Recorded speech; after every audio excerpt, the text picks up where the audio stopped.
Assalamualaikum warahmatullahi wabarakatuh.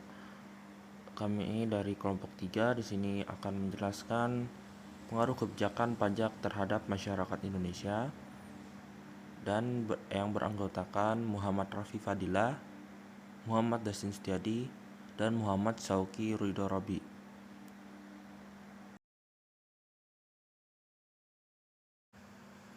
Pengertian pajak. Pajak adalah kontribusi wajib yang harus dibayarkan oleh individu atau perusahaan kepada pemerintah berdasarkan hukum sebagai bagian dari penghasilan penjualan atau kekayaan yang dimiliki. Pajak digunakan oleh pemerintah sebagai sumber pendapatan untuk membiayai kegiatan dan program publik seperti pembangunan infrastruktur, kesehatan, pendidikan, dan lain sebagainya. Pajak memiliki peran yang sangat penting dalam sistem ekonomi suatu negara, karena tidak hanya sebagai sumber pendapatan untuk pemerintah, tetapi juga dapat mempengaruhi kegiatan ekonomi, distribusi kekayaan, dan kesejahteraan masyarakat. Oleh karena itu, pajak sering menjadi topik diskusi dan perdebatan di kalangan akademis, ekonom, politis, dan masyarakat umum.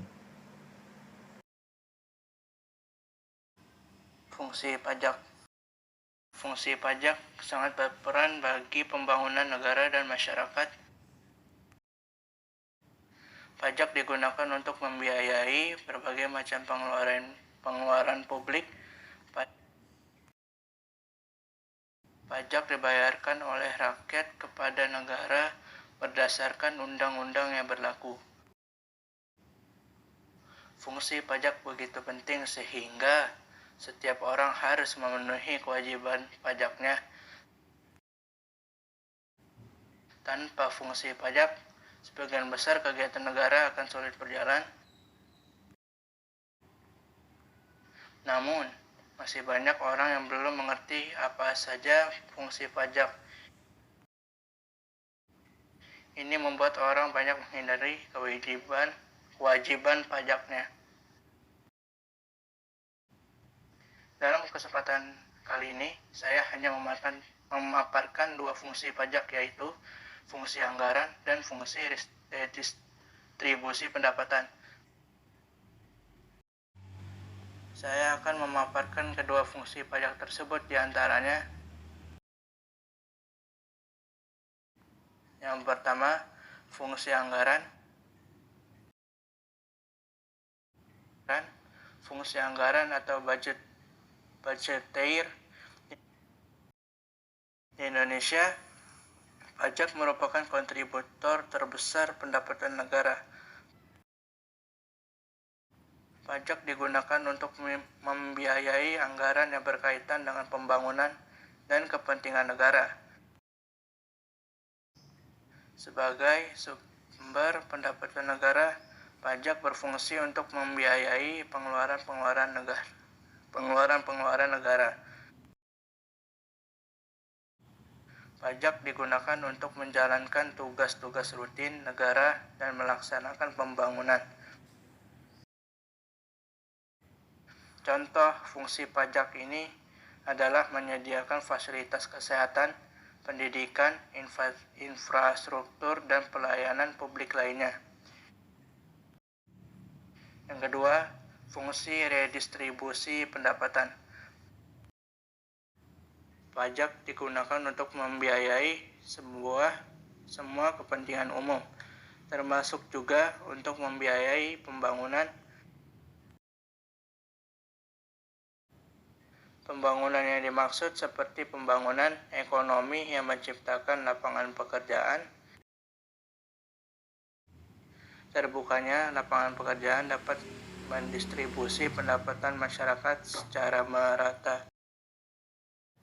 Selanjutnya adalah kebijakan pajak. Kebijakan pajak memiliki pengaruh yang signifikan terhadap masyarakat Indonesia. Pajak yang dibayar oleh masyarakat merupakan sumber pendapatan bagi pemerintah, yang nantinya akan digunakan untuk menadai kegiatan dan program publik seperti infrastruktur kesehatan dan pendidikan. Oleh karena itu, kebijakan pajak yang diterapkan oleh pemerintah dapat mempengaruhi kondisi ekonomi dan kesejahteraan masyarakat.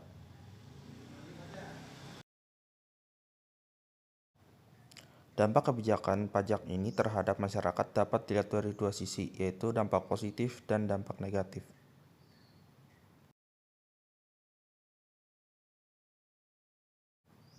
Dampak positifnya adalah pembebasan pajak ini berhasil meningkatkan permintaan dan konsumsi masyarakat pada sektor-sektor tertentu seperti otomotif, properti, dan elektronik.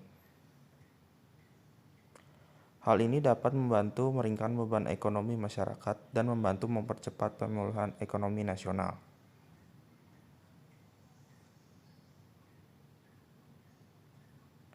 Selain itu, kebijakan pajak ini juga diharapkan dapat memberikan dampak positif terhadap sektor usaha kecil dan menengah karena dapat membantu meningkatkan daya saing dan memperluas pasar bagi produk-produk lokal. Dalam jangka pendek, kebijakan ini dapat membantu mempercepat pemulihan ekonomi nasional yang terdampak pandemi COVID-19. Kebijakan publik. Kebijakan publik merupakan keputusan yang dibuat untuk mengatasi permasalahan yang muncul dalam kegiatan yang dilakukan oleh instansi pemerintah. Dalam menyelenggarakan pemerintahan, kebijakan publik ini yang dilakukan oleh pemerintah seringkali kurang berhasil dilakukan sehingga diperlukan evaluasi untuk perbaikannya. Proses analisis kebijakan mencakup serangkaian aktivitas meliputi penyusunan agenda, formulasi kebijakan, adopsi kebijakan, implementasi kebijakan, dan penilaian kebijakan. Selanjutnya, pengaruh kebijakan pajak. Pajak memiliki dampak dua arah pada pertumbuhan ekonomi suatu negara, layaknya pedang bermata dua.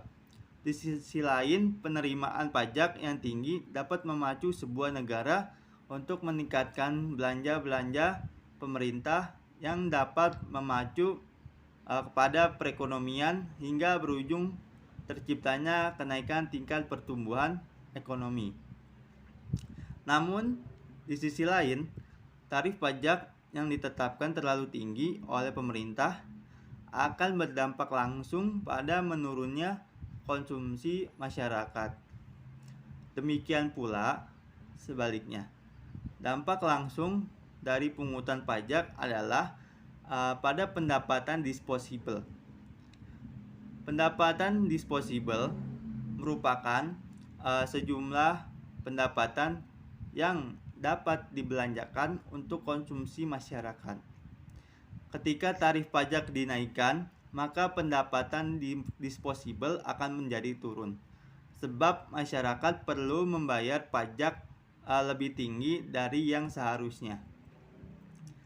Dengan menurunnya pendapatan disposable ini, otomatis konsumsi masyarakat akan menjadi turun, dan turunnya konsumsi agregat masyarakat akan berdampak pada turunnya pendapatan nasional equilibrium. Demikian pula, jadi pungutan pajak diturunkan, maka konsumsi relatif menjadi naik. Kenaikan komponen ini akan dapat menaikkan pendapatan domestik bruto yang tentu saja dengan asumsi ceteris paribus. Selanjutnya, manfaat membayar pajak bagi masyarakat. Yang pertama, infrastruktur dan fasilitas umum. Infrastruktur dan fasilitas umum ini mencakup pembuatan jalan, pembangunan jembatan, sekolah, tol hingga rumah ibadah merupakan beberapa jenis infrastruktur dan fasilitas umum yang telah dibangun dari sebagian alokasi dana penerimaan pajak. Yang kedua, fasilitas pendidikan. Pajak juga digunakan untuk pembangunan fasilitas pendidikan, program-program pemerintah dari segi pendidikan seperti Kartu Indonesia Pintar atau KIP, beasiswa bidik misi dan bantuan operasional BOS atau dana BOS merupakan deretan manfaat membayar pajak dari sektor pendidikan. Yang ketiga, transportasi umum. Tersedianya fasilitas angkutan umum di setiap wilayah merupakan salah satu manfaat membayar pajak.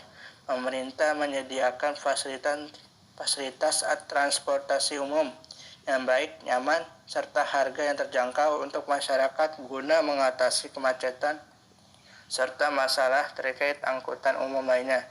Yang keempat, fasilitas kesehatan. Sebagian hasil penerimaan pajak dialokasikan pada bidang kesehatan. Selain itu, membayar pajak juga berguna untuk meningkatkan pelayanan dan mutu rumah sakit serta pembiayaan JKN atau KIS bagi penerimaan bantuan iuran atau PBI. Yang kelima, keamanan dan ketertiban. Manfaat membayar pajak lainnya adalah dapat merasakan keamanan dan ketertiban. Dana penerimaan pajak digunakan untuk pengadaan senjata atau kendaraan tempur serta melakukan modernisasi di segala aspek keamanan darat, air, hingga udara.